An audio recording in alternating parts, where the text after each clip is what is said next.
प्रियंका, आज करीबन बस एक साल में आप one of the top 5 actresses में गिनी जाती हैं। क्या ये आपने खुद ने भी एक साल में एक्सपेक्ट किया था कि इतनी सक्सेस मिलेगी आपको? टचवुड अब मैंने नहीं एक्सपेक्ट किया था। मैंने इनफैक्ट मेरी पहली फ़िल्म जो मैंने द हीरो की थी उसमें मैंने एक बहुत छोटा रोल किया था। मेरी दूसरी फ़िल्म अंदाज़ में एक इम्पैक्टफुल कैरेक्टर था, but it was again a smaller role. So I didn't expect people to कि इतनी जल्दी लोग मुझे इतने उत्साह से एक्सेप्ट करेंगे। लेकिन बहुत अच्छा लगता है and I am very very flattered.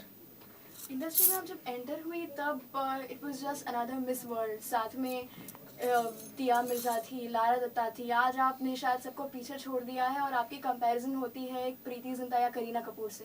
जी। क्या वजह लगती है आपको इसकी? मैं तो वजह ढूंढती नहीं हूँ। आई एम वेरी ग्रेटफुल कि मुझे, जैसे मैंने आपने पहले कहा कि एक साल में मेरे को लोगों ने एक्सेप्ट किया और इंडस्ट्री ने एक्सेप्ट किया और मुझे एक एक्ट्रेस के रूप में देखा, जो मेरे लिए बहुत ज़रूरी था।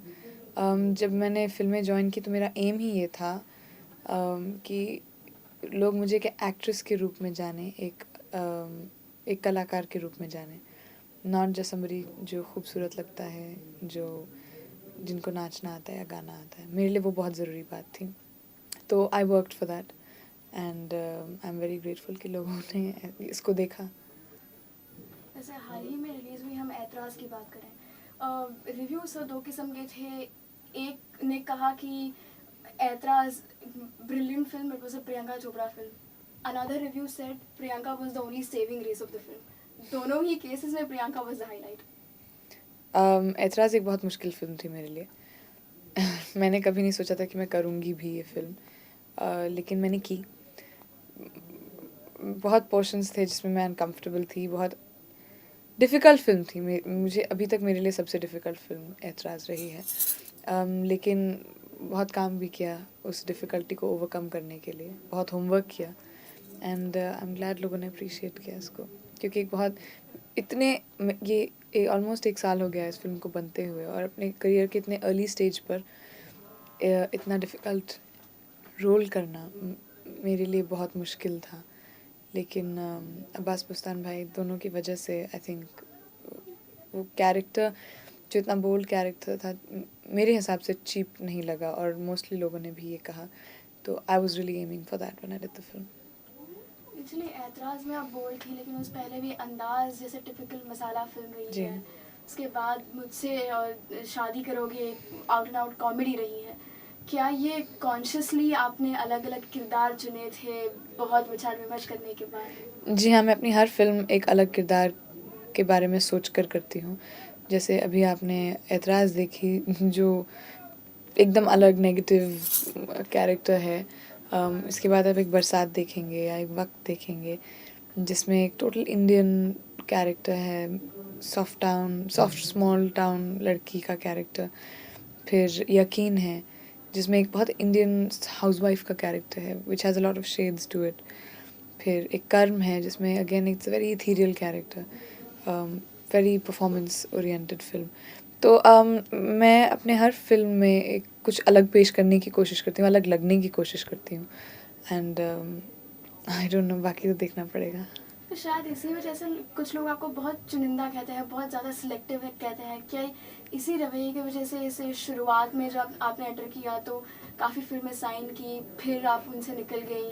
मैंने बहुत फिल्में साइन की थी, जी हाँ, मेरी गलती थी जब मैं इंडस्ट्री में आई, क्योंकि मुझे मालूम नहीं था क्योंकि मैं इंडस्ट्री से हूँ नहीं और मैं 18 साल की थी, 17 साल की थी उस टाइम जब मैं मिस वर्ल्ड जीती थी। तो और मैं डायरेक्टली स्कूल से 12th स्टैंडर्ड से आई थी, तो मैं सच में सिर्फ यश चोपड़ा और करण जौहर और आदित्य चोपड़ा को छोड़कर और किसी को नहीं जानती थी। एंड जब मेरे को अनिल जी मिलने आए हीरो के लिए या जब मुझे राज जी मिले अंदाज़ के लिए, मैं उनको जानती तक नहीं थी। मैंने सिर्फ कहानी सुनी और साइन की। तो वैसे करते करते मैंने काफ़ी फिल्में साइन की थी। जब मुझ में थोड़ी बहुत समझ आने लगी और मैं लोगों को जानने लगी और वो मुझे एक्सप्लेन करने लगे कि ये फ़िल्म सही है या ये गलत है, तो उसके हिसाब से before the film started I opted out, क्योंकि फिर मुझे समझ में आने लगा कि ये फ़िल्म मेरे लिए गलत हो सकती है। लेकिन तभी भी मैंने काफ़ी फिल्में की हैं। मैंने बहुत 11 फिल्में ख़त्म की हैं एक साल में। मैंने बहुत बहुत बहुत काम किया इस साल। मैं 3-3 शिफ्टें कर रही थी, तो but and I don't regret any of my films, none of them. मैं अभी तक बहुत प्राउड हूँ मैं अपने हीरो से, चाहे मुझसे शादी करोगे या कोई भी फिल्म। बहुत बहुत बहुत काम किया है, लेकिन साथ में ऐसे ही डाइसी कोस्टार्स के साथ काम किया है। जैसे हम करीना की बात करें, बहुत सी एक्ट्रेसेस को उनसे दिक्कत हो गई है, चाहे वो बादशाह हो चाहे कोई भी हो। आपने अपना रैपो कैसे संभाला? मुझे संभालने की ज़रूरत ही नहीं पड़ी। She was very sweet to me. मुझे उनके साथ कभी कोई प्रॉब्लम नहीं हुई है। जितने भी सीन्स हमने एक साथ किए, जितना भी काम हमने एक साथ किया, वो बहुत स्वीट रही हैं। चाहे मैं उनको फ़िल्म के दौरान सेट पर मिली या किसी पार्टी में या सेट के बाहर मिली हूँ, वो बहुत अच्छी रही हैं मुझसे। और इनफैक्ट हम लोग we got along really well. तो आई आई थिंक वो एक बहुत मिसअंडरस्टूड लड़की हैं। She is a really nice soul. चलिए, ये सब कुल मिलाकर ये कह सकते हैं कि इसी वजह से शायद आज इंटरनेशनल प्रोडक्शंस भी एक ऐश्वर्या चॉइस होती है, दूसरी करीना होती है और तीसरी प्रियंका होती है। जी। ये आप किस नज़रिए से देखती हैं? मुझे इस बारे में जितने भी ऑफ़र्स अभी तक मुझे आए हैं, मैंने कोई पिक नहीं किया है, क्योंकि कोई ऐसी फ़िल्म नहीं आई है जिसे मैं समझूं कि मैं कर पाऊंगी।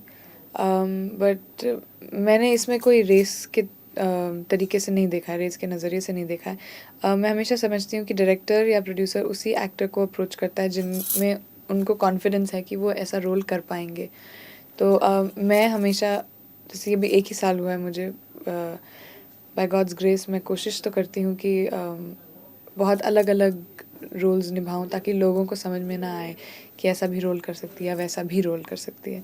तो मेरी कोशिश जारी है, बाकी फिल्मों पे डिपेंड करता है।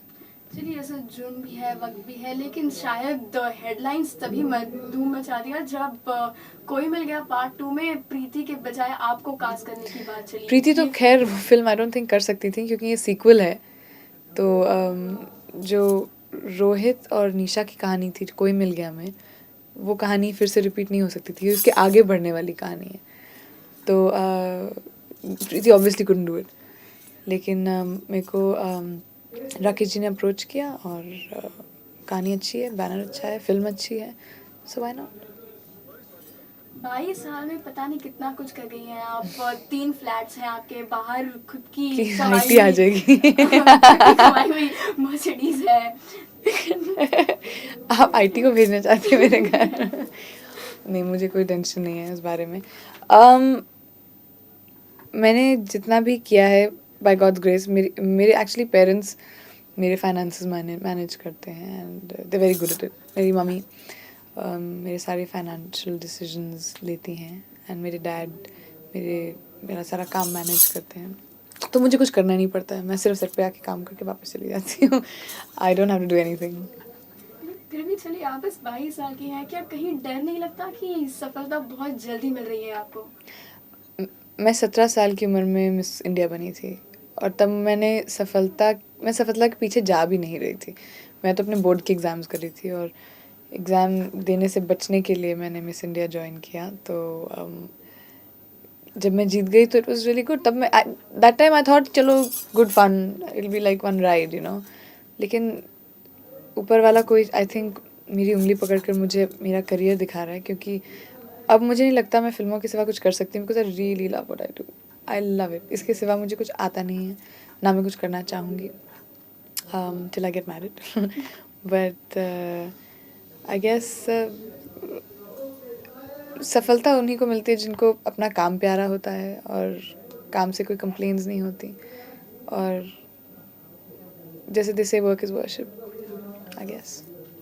लेकिन चलिए, शायद उसी वजह से, जैसे आपने भी अभी कहा कि आप जब एंटर हुई आपको किसी चीज़ की समझ नहीं थी, इसी वजह से काफ़ी सारी प्रॉब्लम्स हैं जो अब भी लिंगर कर रही हैं। जैसे काफ़ी केसेस हैं आपके खिलाफ, आपके सेक्रेटरी हल्ला मचा रहे हैं। ये सब आप कैसे हैंडल करती हैं? आई थिंक 22 साल की उम्र में बहुत जल्दी ग्रो अप करना पड़ा मुझे, शुरुआत से ही। मेरे साथ कंट्रोवर्सीज हमेशा साथ में रही हैं, लेकिन जब तक मेरे पेरेंट्स और मेरी फैमिली मेरे साथ है, उनको मालूम है मैं क्या हूँ, मेरे दोस्तों को मालूम है मैं क्या हूँ, मुझे किसी और को प्रूव करने की ज़रूरत नहीं है, और ना कभी पड़ी है। मैंने कभी प्रेस में जाके स्टेटमेंट्स नहीं बनाए, मैंने कभी मडस्लिंगिंग नहीं की, मैंने कभी किसी के बारे में कुछ बुरा नहीं चाहा, ना किया। तो मुझे नहीं लगता कि उसका कर्म मुझ पर आएगा, मैं सिर्फ काम करती हूँ, and I am very honest to my work, I love my work, and I think उसी का फल मुझे जो आज मिल रहा है वो सिर्फ उसी का होगा। बाकी किसी चीज़ के बारे में केयर करने की ज़रूरत ही नहीं है, इम्पोर्टेंस ही नहीं देती। कभी कभार ज़्यादा टैक्सिंग नहीं हो जाता काम के साथ ये सब? जब प्रेस आके बार बार पूछती है तब इरिटेटिंग हो जाता है, लेकिन I don't want to be known by the controversies around me. I don't want people to know me कि अच्छा उस स्टारडस्ट में ये लिखा था। वैसे नहीं जान मैं लोग मुझे वैसे ना जाने तो अच्छा होगा। लोग मुझे ऐसे जाने कि अच्छा उस फिल्म में उसकी परफॉर्मेंस बहुत अच्छी थी, या वो फिल्म उसकी बड़ी चली थी या बहुत अच्छी हुई थी, या उस फिल्म में वो काम कर रही है, बड़ी अच्छी एक्ट्रेस है, she is a good human being, that matters. And when my producers and my directors they come and tell me that तुम it's lovely to work with you, and when they repeat me in their films is what my biggest, I think, result, or my biggest gain by doing all this is. चलिए ये कह सकते हैं कि ये सारी बाकी छोटी मोटी चीज़ें सेलिब्रिटी बनने का एक हिस्सा है। जी हाँ, हमेशा मुझे तो मेरे जितने भी co-stars रहे हैं, जब भी मैं बॉर्डर जाती हूँ मुझसे यही कहते हैं कि there's a price to pay for what you do, and जब तक तुम्हारे को हावी नहीं होता है या तुम्हारी फैमिली पर हावी नहीं होता है, ज़रूरत ही नहीं इम्पोर्टेंस देने की। लेकिन जैसे आपने कहा ये सारे लिंकअप्स वगैरह होते रहते हैं, तो अगली बार भी तो आपको उन्हीं के साथ काम करना होता है, कोई ऑकवर्डनेस नहीं? देखिए, जैसे मुझे मालूम है कि मेरी ज़िंदगी में क्या हो रहा है, लोग जो अज्यूम करते हैं उसको मुझे प्रूफ देने की ज़रूरत नहीं, क्योंकि ऑब्वियसली आप मेरे बारे में जो बोल रहे हैं मुझे मालूम है, तो वैसे ही उनको भी मालूम होगा, तो ऑकवर्डनेस की कोई सवाल ही नहीं है।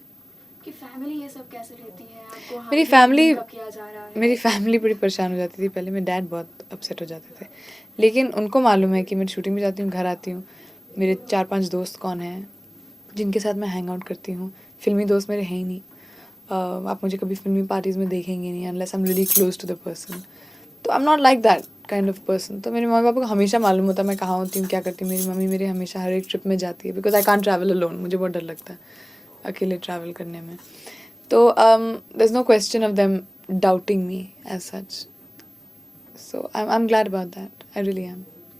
लेकिन लोग तो इतने दूर जा चुके हैं, एक नहीं दो दो तीन तीन नाम उछाले जाते हैं। कोई हरमन कहता है, कोई अक्षय कहता है। ये सब बस पर्सनली ये सब थोड़ा बहुत टैक्सिंग हो रहा है। कैसे लगता है आपको? मुझे नहीं, जबकि आपकी कोई गलती ना हो तब। ज़रूरत ही नहीं है। मैंने कितने सारे लोगों के बारे में देखा है, लोग इतनी चीज़ें कहते हैं इस इंडस्ट्री में, और वो जब परेशानी होती है सबसे बड़े बड़े स्टार्स। मैं तो अभी न्यूकमर हूँ, मतलब 1 साल हुआ है मुझे। तो जब उन्हें परेशानी नहीं होती इतनी बड़ी बड़ी चीज़ों से, और वो अभी तक स्टार्स हैं, अपनी ज़िंदगी जीते हैं, तो मैं क्यों परेशान हूँ? इतनी छोटी बात है। जब मैं जैसे कहा कि अगर मेरी फैमिली पर हावी नहीं हो रहा तो मुझे कोई स्ट्रेस नहीं। जिस दिन मेरी फैमिली को कोई छुएगा तब मेरे को प्रॉब्लम होगी। लेकिन ये तो अब बस लिंकअप्स ही थे। अब असली ज़िंदगी में क्या हो रहा है इसी सेंस में कोई है स्पेशल? काश होता। नो, आई स्वेयर रियली, मैं सच्ची में कहती हूँ कि या तो मेरे पास टाइम नहीं है कि मैं जाके ढूंढूं, या तो वो मेरे को मिलने की कोशिश नहीं कर रहा, या मैं बड़ी स्ट्रेस्ड आउट हूँ। वैसे actually the kind of work that I am doing, and जितना प्यार मुझे अपने काम से है, किसी और के लिए प्यार ही नहीं बचा। चलिए ये सारी चीज़ें एक तरफ, दूसरी तरफ कोलंबो का वो इंसिडेंट जहाँ आप ऑलमोस्ट 6 फीट दूर थी, इन सब के बाद 10-11 फीट दूर थी। 10-11 फीट दूर थी। इन सब के बाद क्या आप ज़्यादा मैच्योर हो गई हैं? ज़्यादा कोई ऑब्वियसली एटीट्यूड पे फ़र्क पड़ा है आपके? मुझे बहुत, मैं स्टेज पर थी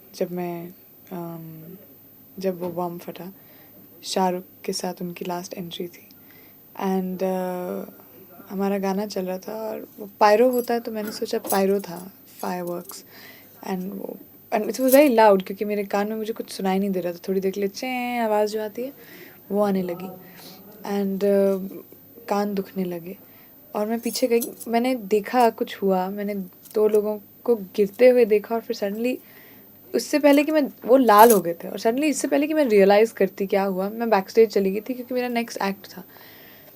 and while changing I was very confused till then, क्योंकि ये सब कुछ अबाउट 3-4 सेकेंड में हुआ, ये सब बातें।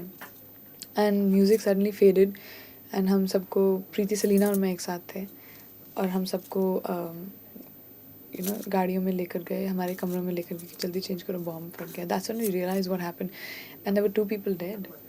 एंड बैक स्टेज में एक औरत थी जिनका हाथ नहीं था और वो घूम रही थी, कह रही थी कि कुछ करो कुछ करो।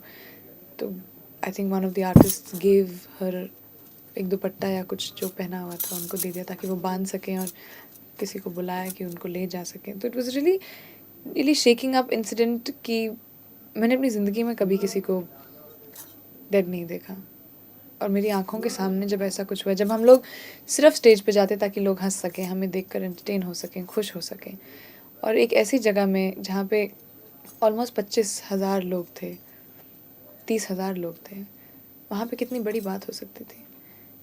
जब जब वो ग्रेनेड आकर इतने पास गिर सकता था तो मुझ 10 फीट आगे होता तो स्टेज पर होता। डांसर्स थे, शाहरुख थे, मैं थी। तो मतलब आपकी ज़िंदगी बदल जाती है ये सब चीज़ें देखकर, ये सुनकर, ये सोचकर। जब मैं वापस आई थी अगले दिन मुझसे काम नहीं हुआ था, मुझे बुखार हो गया था, क्योंकि वो सब देखना मेरे लिए बहुत ज़्यादा था। अगली बार जब हम स्टेज पर दुबई में यही शो कर रहे थे तो बड़ी मुश्किल से स्टेज पर जाना हुआ, सिक्योरिटी टाइट हो गई थी। मतलब दिमाग पे ये बातें तो प्ले करती हैं। सबसे ज़्यादा सैड बात ये थी कि ज़रूरत क्या थी? ज़रूरत बिल्कुल नहीं थी। Let's just get some lighter moments in. इस वक्त काफ़ी सारी फिल्में लाइंड अप हैं आपके लिए जी वक्त जिसकी शूटिंग के लिए आप अभी सजी धजी हुई हैं। जी तो इस वक्त सबसे ज़्यादा किस प्रोजेक्ट के लिए एक्साइटेड हैं? कितने प्रोजेक्ट्स हैं, क्या कर रही हैं? अभी मेरी 4 फिल्में रिलीज़ पर हैं, जो अभी दिसंबर है तो फरवरी, मार्च, अप्रैल में 4 फिल्में आएंगी। एक है कर्म, जो हैरी बवेजा की फ़िल्म है, जिसमें जॉन इब्राहिम मेरे को स्टार हैं और संजय एफ गुप्ता उसको डायरेक्ट कर रहे हैं। मेरा रोल उसमें बहुत इंटरेस्टिंग है। मैंने ऐसा कैरेक्टर पहले प्ले नहीं किया है, बहुत डी-ग्लैमराइज्ड रोल है। That's not the Priyanka people are used to seeing. मेरे बारे में people are used to seeing me dressed up and looking beautiful all the time. I'm looking pretty in that also, but I mean इसमें थोड़ा no makeup and very performance based role. So I'm excited about that. मैंने अभी तक देखी नहीं है और मुझे बहुत डर लग रहा है कि मैं कैसी लगूंगी। तो सेट पे सबसे कूल था मेरे को। सेट पे जाती थी मैं, मेरे को कुछ नहीं करना होता था, मैं बस सेट पे पहुंच जाती थी, मेकअप वैन की ज़रूरत ही नहीं थी। So it's very exciting. But and यकीन एक टोटली इंडियन कैरेक्टर है, एक इंडियन वाइफ है सॉफ्ट सी, जिसकी ज़िंदगी में बहुत चेंजेस आते हैं, और आप लास्ट में जब फिल्म से बाहर आएंगे आपको समझ में नहीं आया होगा कि क्या हो गया, सडनली कैरेक्टर्स में इतना बदलाव कैसे आया, अर्जुन के कैरेक्टर में भी, मेरे कैरेक्टर में भी। So it's a very interesting film. बहुत शेड्स हैं इस कैरेक्टर में। ये श्रेया प्रोडक्शंस की फिल्म है, अर्जुन रामपाल इसमें मेरे साथ। देन देयर इज़ वक्त, जिसमें अक्षय कुमार और अमित जी हैं। ये एक बहुत इमोशनल लव स्टोरी है, emotional story between the father and the son है एक्चुअली। एंड ये पहली फिल्म है जिसमें मैं नरेशन के दौरान रोई हूँ। It was that touching and beautifully written film, and I think Vipul is directing it very very well. Production values बहुत अच्छे हैं, the film is turned out very nice so far. And then this Barsaat, जिसमें बॉबी देओल और बिपाशा मेरे को stars हैं। सुनील दर्शन की film है, वही डायरेक्ट कर रहे हैं, वही प्रोड्यूस कर रहे हैं। And in that again I play a small town girl, a very how would you say it, a soft character, very like how you present, like a very Indian small town soft naive girl who doesn't know anything that's happening, and how Bobby changes her life, and उसके strength, उसका will, and it's a beautiful story. गाने उस फिल्म के amazing हैं। I can wait till those songs come out, but yeah so these are my 4 films which will be coming out by April. इतनी सारी चीज़ें हो रही हैं, एक चीज़ कहनी पड़ेगी कि आपकी फैमिली काफ़ी क्लोज नेट लगती है। जैसे आपके फ़ोन कॉल्स भी, अब सेक्रेटरी नहीं है, आपके फ़ोन कॉल्स पापा उठाते हैं, रूट थ्रू करते हैं, योर मॉम हमेशा आपके साथ सेट पे होती हैं। I've always been a very close knit family. मेरे मम्मी पापा मेरे साथ, we've always been very close. हम एक ऐसी, जब बचपन से हमारी फैमिली ऐसी रही, मेरा भाई, मम्मी, मैं और डैड, अपने एक्सटेंडेड फैमिली से, दादा दादी, नाना नानी के साथ भी हर साल एक बार ट्रिप ज़रूर लगता है। यूजुअली तो मैं अपना न्यू ईयर्स उनके साथ बिताती थी, लेकिन अब मेरे दादाजी नहीं रहे तो आई हैवंट गॉन। लेकिन we've really always been very close. My mother, मेरी मम्मी हमेशा से, मेरी बेस्ट फ्रेंड है मेरी मम्मी, एंड वो हमेशा मेरे साथ रहती हैं। और मेरे साथ अगर मम्मी नहीं होती तो मैं खाना खाना भूल जाती हूँ, मैं अपना सामान रखना भूल जाती हूँ, मुझे पैकिंग नहीं होती और मैं रात को सो नहीं पाती मतलब आई am really like that, so she can't leave me alone also. अगर उनको जाने का कभी मन ना करे तो होता नहीं है उनसे. And my dad, him and I are very close. I'm a daddy's daughter, I can say completely. And now with my dad managing my work, सबसे ज़्यादा comfortable मैं हूँ क्योंकि मेरे को उनको बस बताना पड़ता है, डैड मेरे को 2 घंटे दे देना यहाँ पे, and वो manage कर लेते हैं. And he's really really cool. I love the fact that my family's, you know, it's now become a family thing. It's nobody else, no outsider can come in between this. तो बहुत special बात हो गई मेरी. Thanks so much, Priyanka, and best of luck. Thank you, Alka. New Year.